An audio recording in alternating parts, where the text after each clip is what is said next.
ബ്ലോഗേഴ്സിന്റെ ഒരു ദിവസത്തെ വരുമാനം എന്ന് പറയുന്നത് 2.5 കോടി മുതൽ 5 കോടി രൂപ വരെയാണ്. MC വിസ്കിന്റെ ഒരു ദിവസം വരുമാനം എന്ന് പറയുന്നത് 67 മുതൽ 80 കോടി രൂപ വരെയാണ്.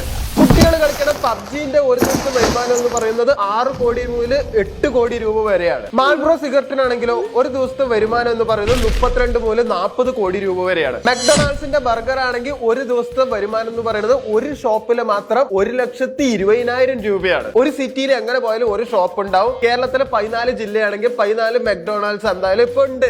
അപ്പൊ അവരുടെ ലോകത്തിലുള്ള ഒരു ദിവസത്തെ വരുമാനം എത്രയായിരിക്കും? ഒരു തരത്തിൽ നോക്കിയാൽ ഇതെല്ലാം മനുഷ്യന് ഹാനികരമായിട്ടുള്ള കാര്യമാണ്. പക്ഷെ ഇതെല്ലാം നന്നായിട്ട് തന്നെ ലാഭം കൊയ്യണ ബിസിനസ്സുകളാണ്. ഇനി അമ്പലത്തിൽ പോയി പ്രാർത്ഥിക്കുന്നത് ഫ്രീ ആണ്. എക്സസൈസ് നിങ്ങൾക്ക് വീട്ടിലിരുന്ന് ഫ്രീ ആയിട്ട് ചെയ്യാം.